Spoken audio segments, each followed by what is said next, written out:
오늘도 주님을 사랑함으로 예배 자리에 나오신 우리 모든 성도님들을 주님의 이름으로 환영하고 축복합니다. 우리 앞뒤 좌우에 계신 성도님들과 마주 보시면서 우리 사랑합니다, 축복합니다 뜨겁게 한번 인사하겠습니다. 사랑합니다, 축복합니다.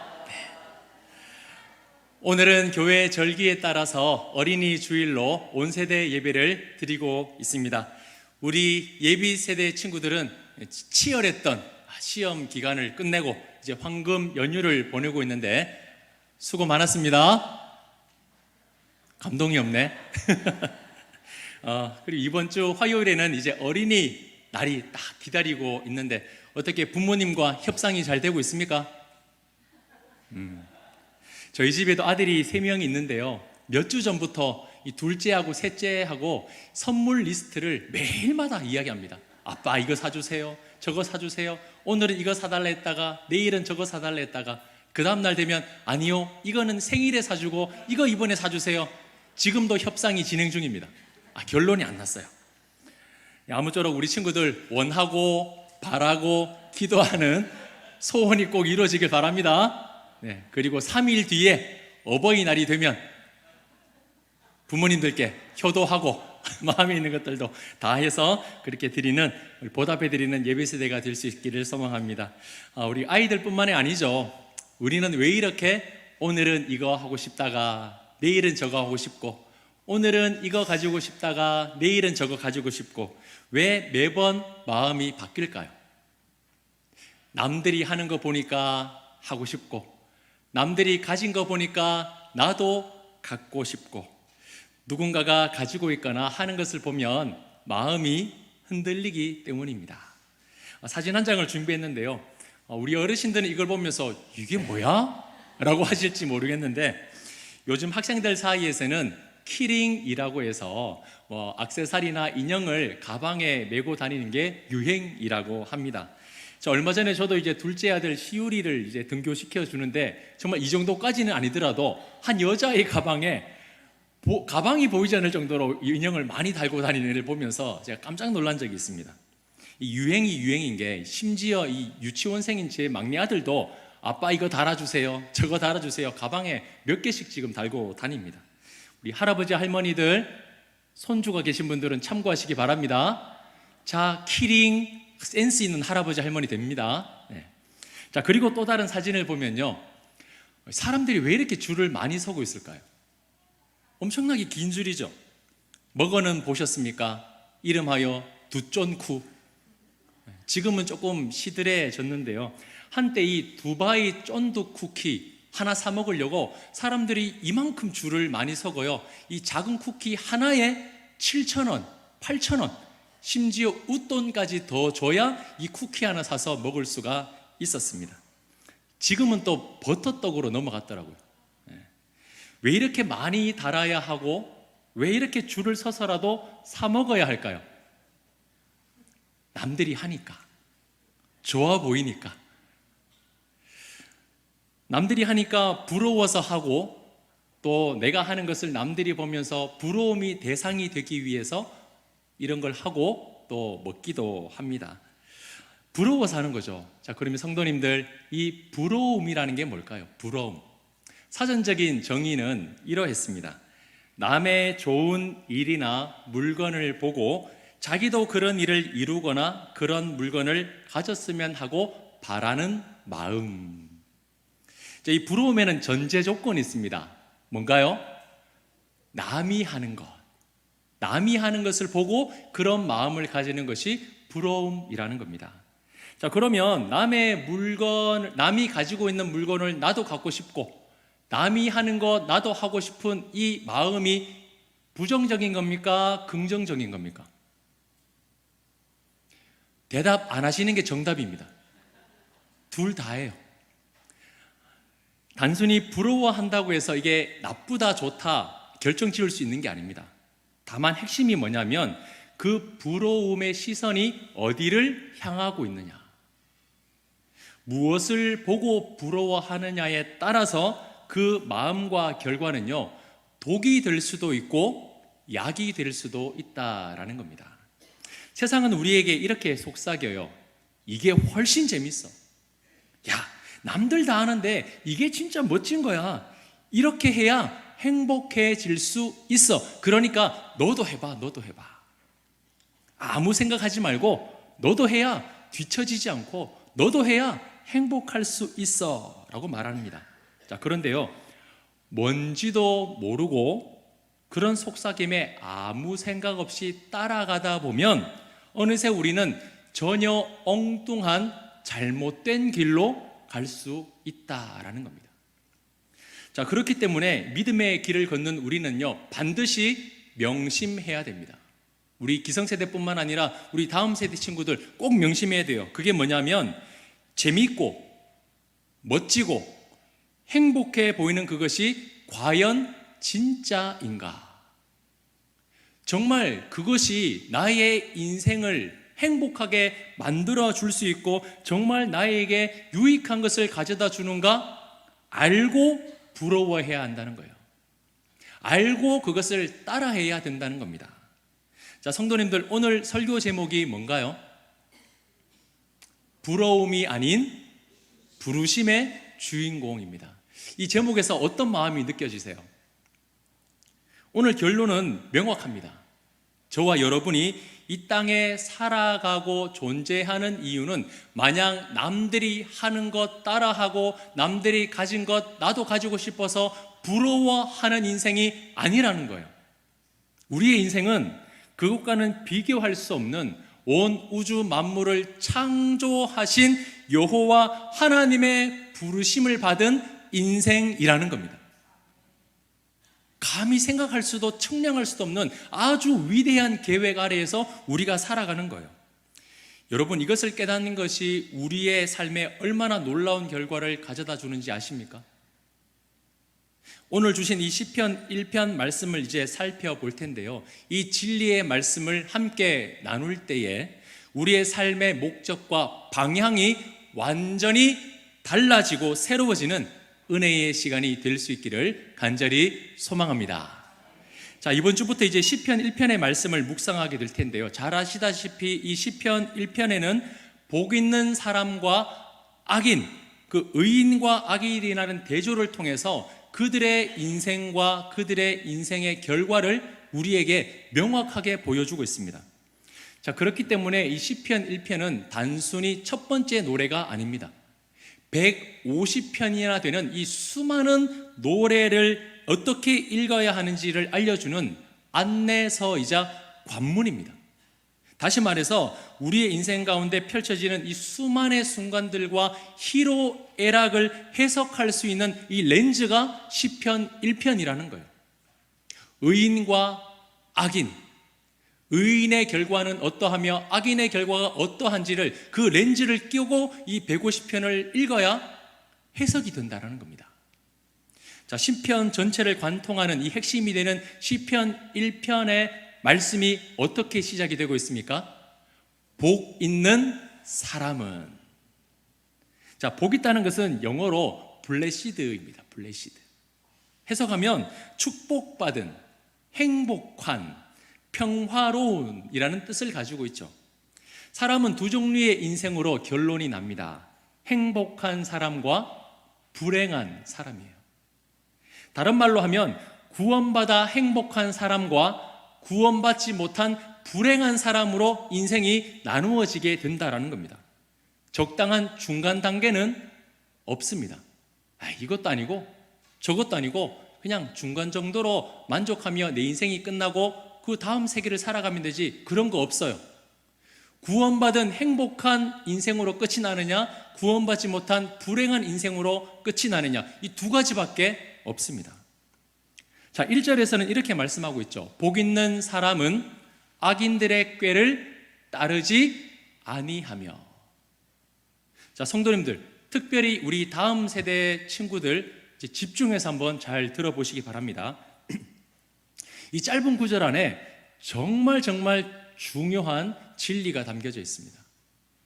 자, 먼저 따르다라는 것이 어떤 의미냐면 동조하다, 걷다, 여행하다라는 의미가 있습니다. 자, 우리 성도님들 여행 좋아하십니까? 별로 안 좋아하시는가 봐요. 말씀 읽는 거 좋아하시고. 그렇죠. 여행 좋은 거죠. 스트레스도 한번 풀고 좋은 거 보고 또 좋은 거 먹으면서 정말 내 마음 가운데 그런 쉼을 얻고 그런 회복을 하는 게 바로 여행입니다. 그래서 여행은요, 설레는 것이고 기대하게 되는 게 바로 여행이에요. 자, 그런데요, 이렇게 좋은 여행이 우리가 제대로 분별하지 못하면 굉장히 끔찍하고 불행한 결과를 가져다 줄 수 있다는 것을 우리는 반드시 기억해야 됩니다.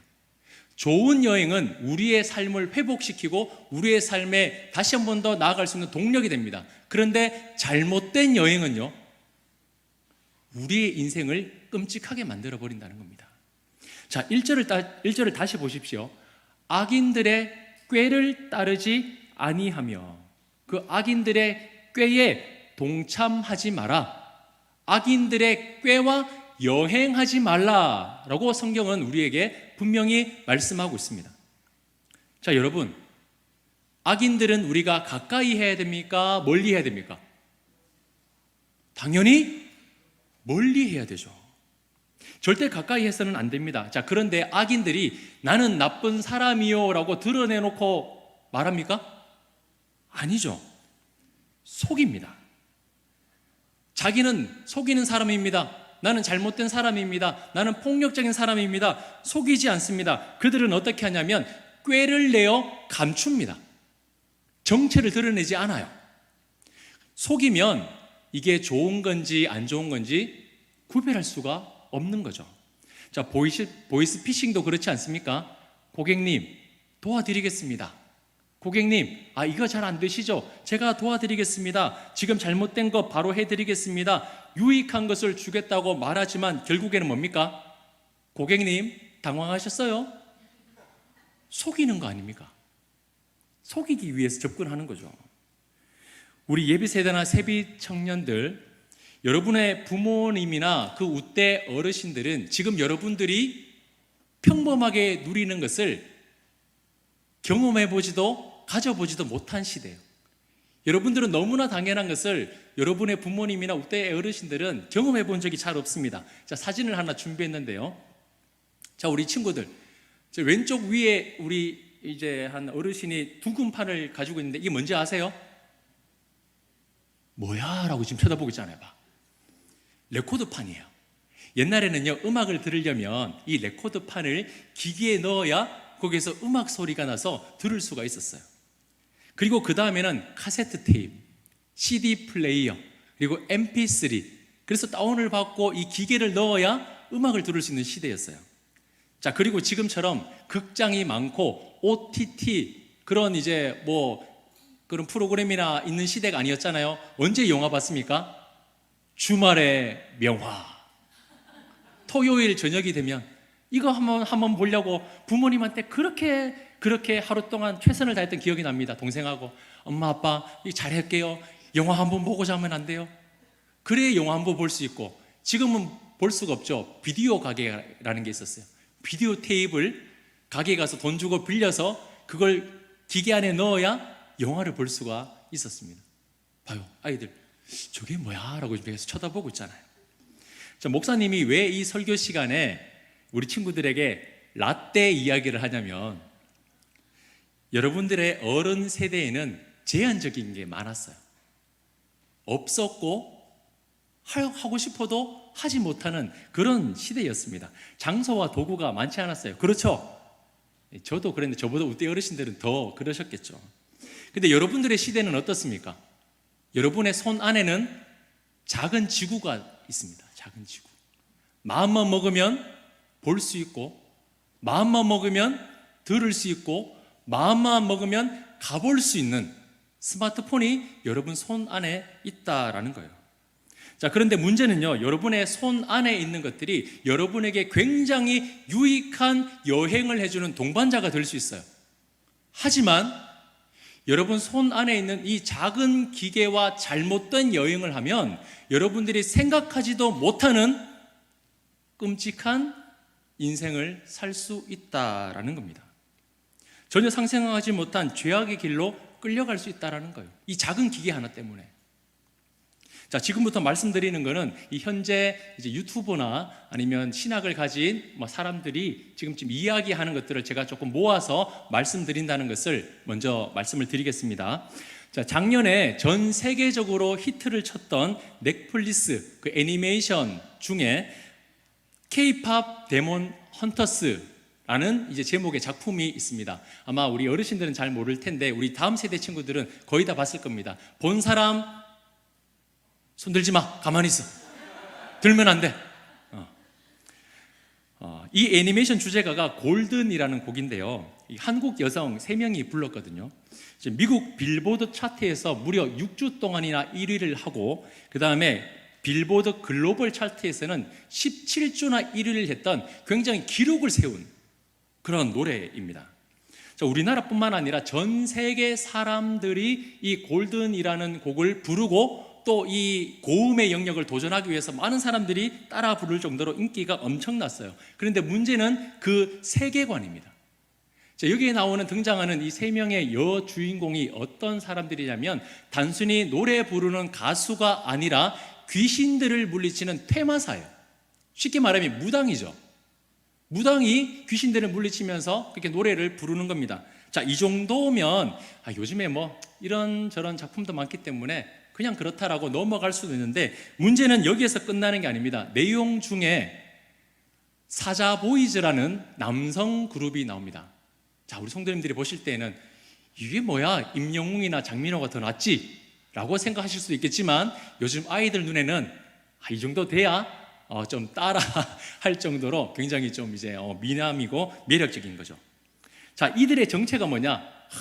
매력적이고 멋있는 청년들로 보이는 그룹이지만 사실 이들의 정체가 뭐냐면 악령들의 왕이자 마계의 지배자인 귀마의 명령을 받고 이 세상 사람들을 현혹하는 악령들이에요.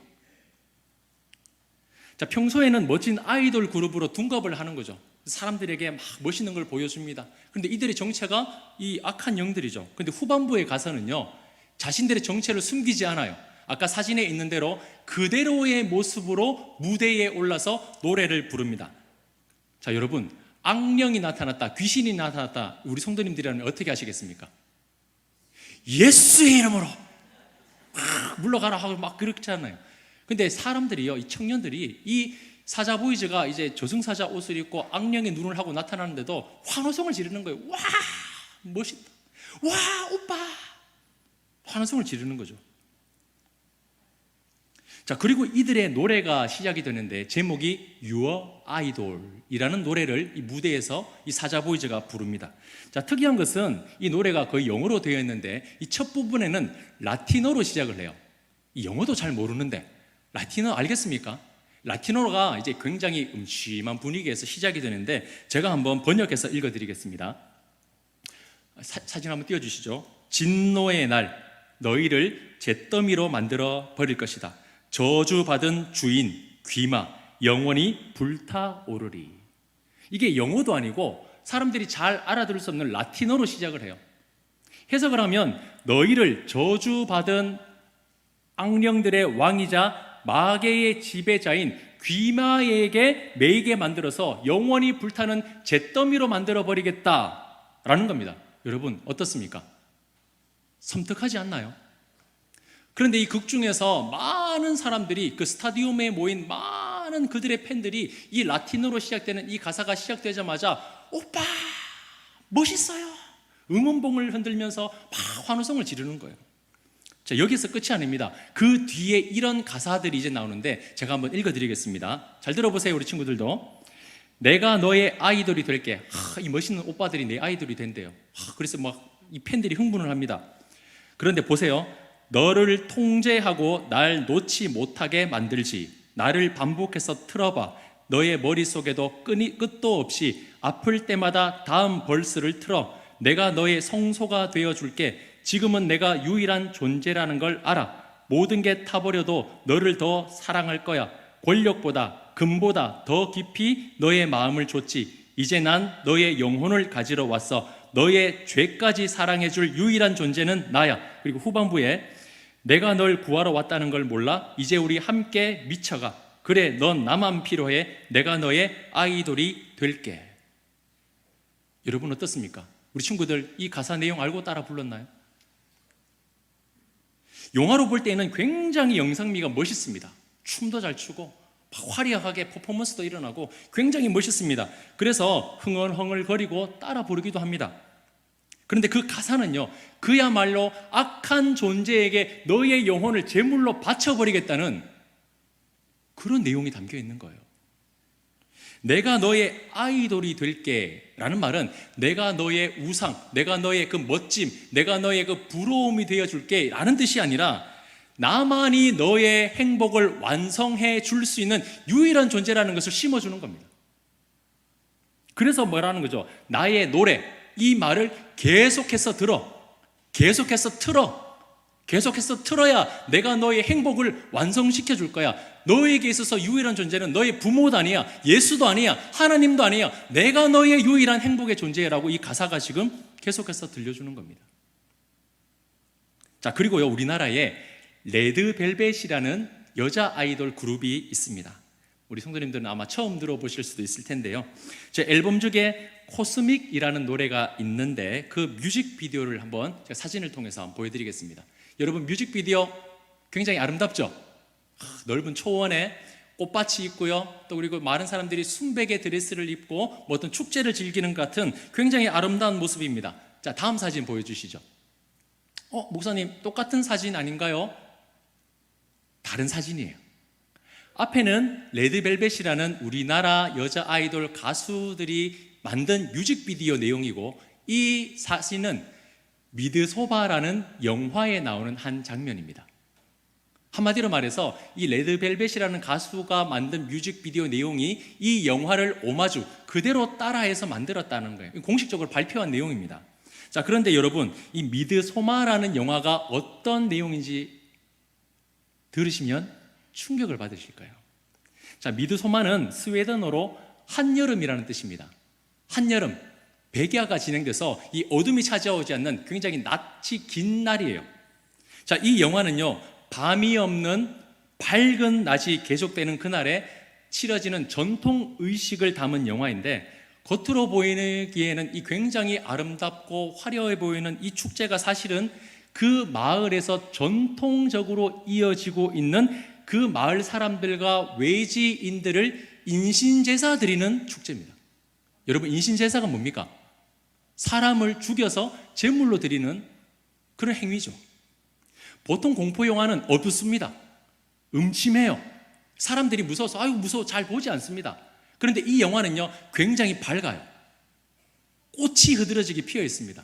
사람들이 와, 아름답다, 이 천국인가 라고 할 정도로 굉장히 아름다워요. 그런데 그 안에 담겨진 모든 의미는 무엇이냐? 사람을 제물로 바치는 내용입니다.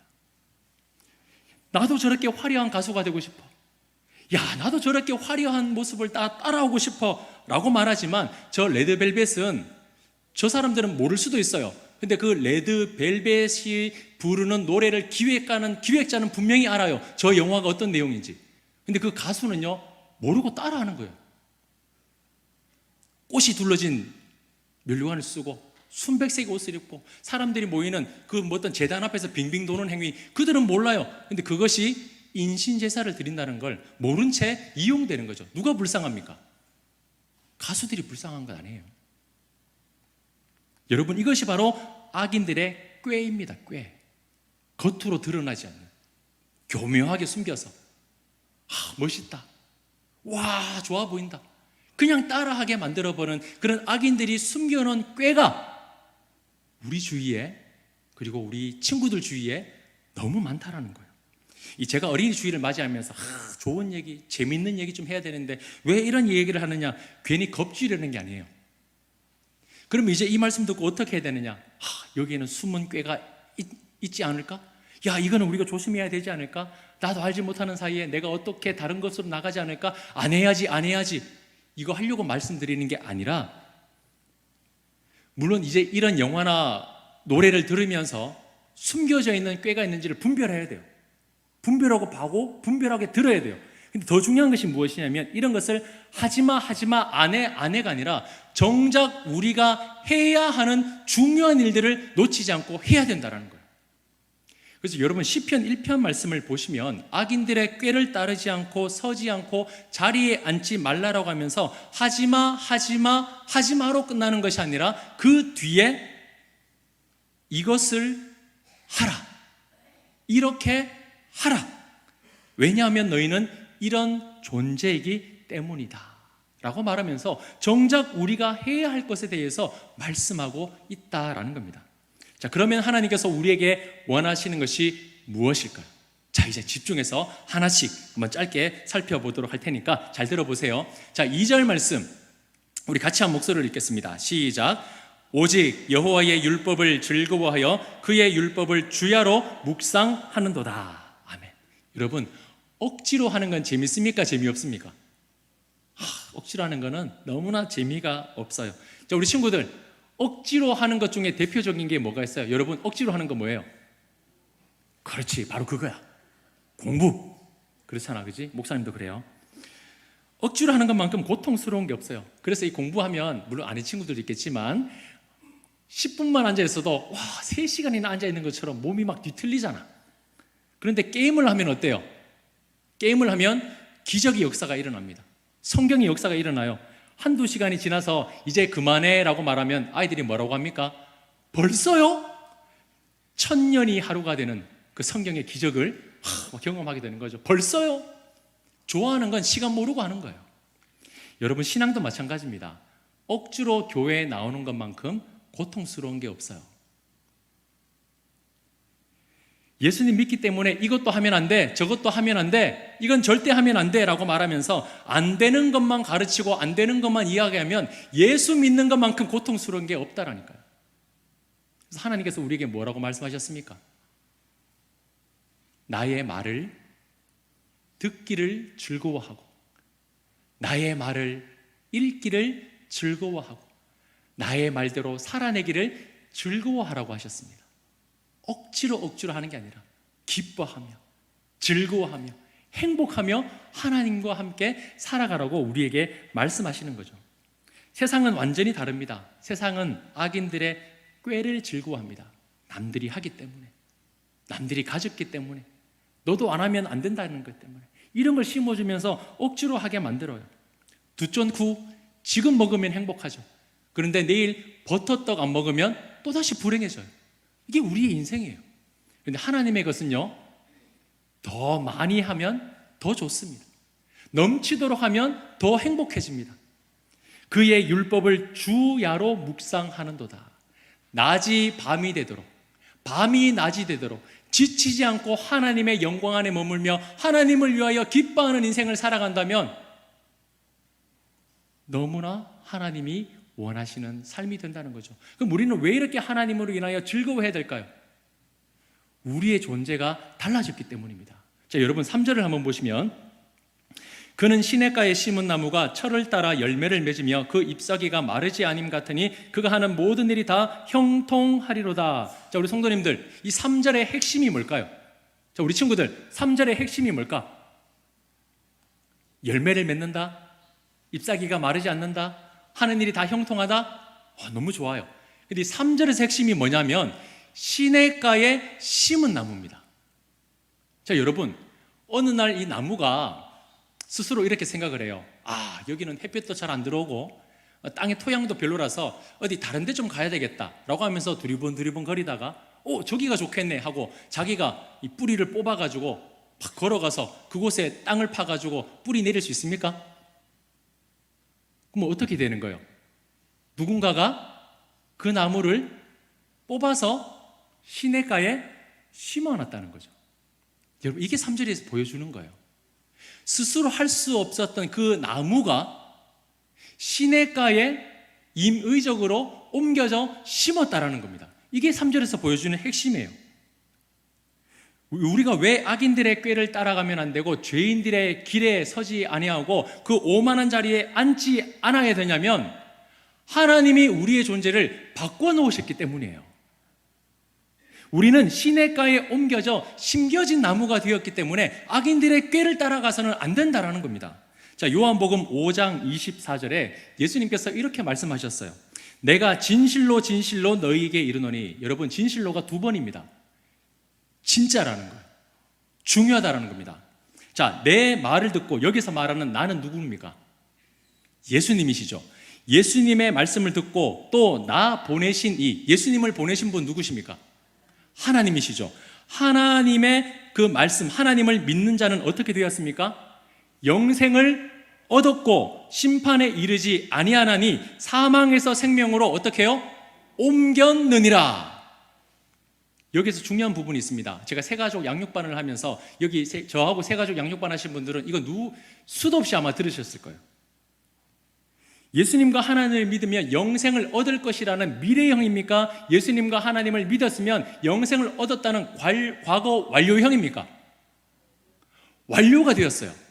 사망에서 생명으로 옮겨질 사람이 아니라 예수님을 믿으면 사망에서 생명으로 옮겨진 존재가 된 겁니다. 여러분, 이것이 바로 복음의 비밀이고 복음의 역사예요. 믿는 순간 미래에 일어날 일이 아니라 이미 우리에게 이뤄진 일입니다. 이것이 바로 시냇가에 심어진 나무예요. 우리가 예수님을 믿는 이유가 무엇이냐면 저 죽어서 나중에 천국 가는 것이 아니라 이미 사망에서 생명으로 옮겨진 존재로서 하나님이 원하시는 존재로 살아가는 것이 바로 크리스찬이에요. 크리스찬. 이전에 심어진 곳에는 열매가 없어요. 잎사귀가 계속 말라갑니다. 죽어가요. 생명이 없습니다. 늘 불안하고 만족함이 없고 부러워하면서 열등감에 사로잡혀 살았습니다. 그런데 이제는요, 달라지는 거예요. 왜? 시냇가에 심겨졌기 때문에. 시냇가에 심겨진 나무는 어떻게 됩니까? 열매를 맺고 잎사귀가 살아나고 그 가운데 하는 모든 일들이 형통하게 되는 겁니다. 나무가 바뀌었습니까? 아니요, 나무는 그대로입니다. 뭐가 바뀌어졌어요? 심겨진 땅이 바뀌어진 거예요. 그 땅에서 공급되어지는 영양분을 먹고 그 나무가 살아나는 거죠. 여러분, 마찬가지입니다. 악인들의 꾀는 우리를 말라버리게 해요. 그에게는 생명이 없습니다. 그러나 예수 그리스도에게는 생명이 있습니다. 여러분, 우리는 어떤 존재입니까? 시냇가에 심겨진 존재라는 것을 믿으시기를 바랍니다. 악인들은 겉보기에는 화려해 보입니다. 멋있어 보여요. 근데 성경에 무엇이라고 말씀합니까? 겉보기에 화려해 보이는 그 악한 존재들은 바람이 불면 날아가는 겨와 같다. 심겨진 씨앗이 아니라 불면 한순간에 날아버리는 그런 겨입니다. 이것이 바로 악인들이 맞이하는 최후입니다.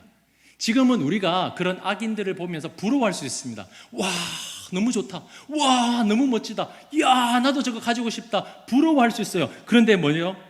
마지막에는요, 완전히 달라집니다. 여러분, 자, 다음 세대 여러분, 성경 말씀을 한번 읽을 텐데 5절 말씀, 우리 화면을 보면서 우리 성도님들도 같이 한번 읽어주세요. 자, 5절 말씀 같이 읽습니다. 시작. 그러므로 악인들은 심판을 견디지 못하며 죄인들이 의인들의 모임에 들지 못하리로다. 아멘.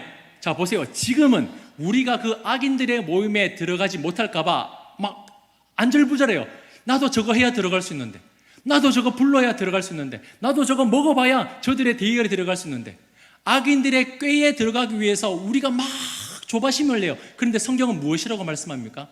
나중이 되면, 주님 오시는 그날이 되면 악인들은 영광이 아니라 심판을 받게 되고, 그때 그 악인들이 의로운 사람들의 모임이 부러워서 나도 저기 들어가고 싶어라고 말해도 들어올 수 있습니까? 못 옵니까?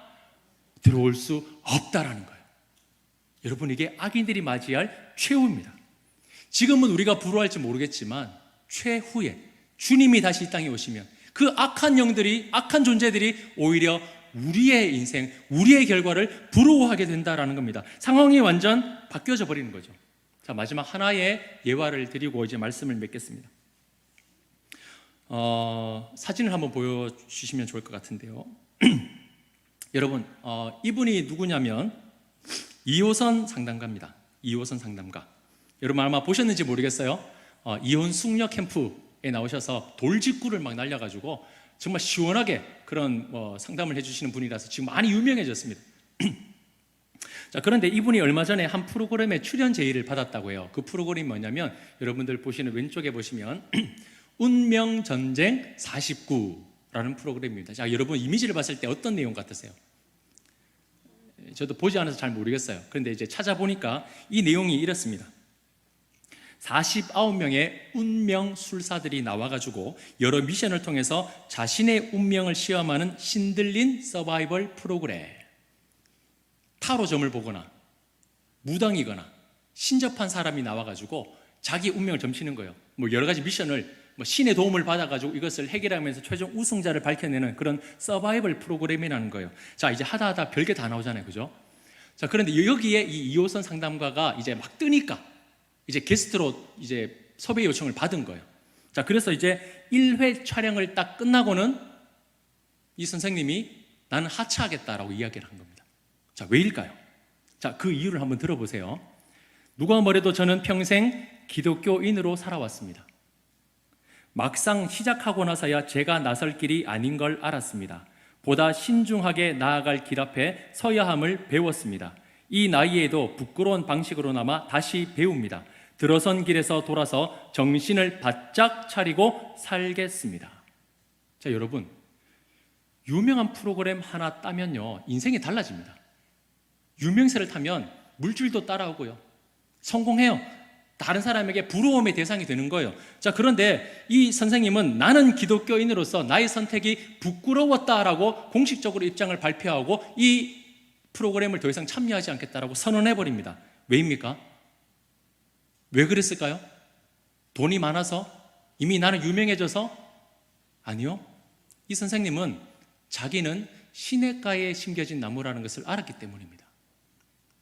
내가 있어야 할 곳이 어디인지, 내가 누구를 위해서, 무엇을 위해서 살아야 할지를 알았기 때문에 내가 이 자리에 있어서는 안 될 걸 알았다고 하며 제의를 거절했습니다. 여러분, 프로그램 한번 거절하는 게 쉬운 줄 아세요? 아니요. 한번 거절하면 PD들에게 소문납니다. 아이고, 저 배불러가지고 안 한다더라. 소문나면 다음 프로그램 지장이 있을 수 있어요. 근데 두렵지 않다라는 거예요. 나는 심겨진 나무기 때문에, 시냇가에 심겨진 나무기 때문에 그 자리에 나는 함께 있을 수 없다라는 결단을 한 거죠. 사랑하는 성도님들, 그리고 다음 세대 여러분들이 지금 어떤 목표를 향해서 열심히 준비할 겁니다. 공부를 열심히 할 거예요. 어느 대학 가겠다고, 나는 누구처럼 될 거라고. 근데 여러분, 만약에 여러분들이 정말 성공하고 출세해서 원하는 직장이나 하는 꿈을 이루었을 때 그곳이 하나님이 원하시는 자리가 아니라면 여러분들은 어떻게 하시겠습니까? 눈 한번 딱 감고 계속 하시겠습니까? 아니면 시냇가에 심겨진 나무로서 하나님이 원하시지 않는 자리이기 때문에 나는 함께 할 수 없다는 거절의 의사를 나타내시겠습니까? 저는 축복합니다. 여러분들은 이호선 선생님을 넘어설 하나님의 사랑하는 자녀들입니다. 과감하게 결단하세요. 그러면 그 인생 누가 책임져 줍니까? 하나님이 책임져 주세요. 오늘 마지막 6절에 무릇 의인들의 길은 여호와께서 인정하시나 악인들의 길은 망하리로다. 남들이 부러워하는 인생을 산다 할지라도 그곳이 하나님과 동행하는 길이 아니라면 하나님이 인정을 안 해주세요. 하지만 남들은 몰라주고 남들은 부러워하는 인생이 아니다 할지라도 그곳이 하나님이 원하시는 하나님과 함께하는 여행의 길이라면 하나님께서 고맙다, 잘했다, 기특하다, 하나님께서 인정해 주신다고 말씀하셨습니다. 자, 마지막으로 사진 하나만 더 보고 이제 말씀을 맺겠습니다. 작년에 우리 예비세대 친구들이 만든 기대 캠퍼스입니다. 제가 서예배실에 지나갈 때마다 이 기대 캠퍼스를 쭉 보고 있는데요, 저는 이제 우리 예비세대 친구들이 만든 걸 꼭 빠지지 않고 보고 지나갑니다. 여기에 뭐가 있냐면 성큼성큼 달려가고 싶은 곳 성문교회, 문이 열리고 교회 언니, 오빠, 동생과 찬양 부르고 회개하고 기도하는 성문교회로 오세요. 너무 기특하지 않습니까? 그런 교회가 되었으면 좋겠어요. 주님으로 즐거워하는 모습 아닙니까? 자, 그리고 여러분 오른쪽에 보세요. 네모 박스에 뭐가 있습니까?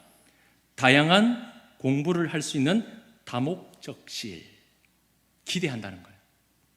예배를 드리고 아이들이 뛰어놀 수 있고 공부도 하고 그들의 미래를 꿈꿀 수 있는 이 공간을 우리가 선물해 주었으면 좋겠습니다. 아이들이 꿈을 꾸고 예배를 드리고 시냇가에 심겨진 나무로서 주님의 사랑을 공급받을 수 있는 이 공간을 우리 우대 어르신들이, 우리 기성세대가 다음 세대를 위해 선물을 해주면 좋겠습니다. 작년부터 우리 당회에서 계속 논의하고 있습니다. 우리 아이들에게 이 공간을 어떻게 준비하면 좋을까? 아직은 여력이 많이 부족합니다. 우리 성도님들 함께 기도해 주시고 마음을 모아주시면 좋겠어요.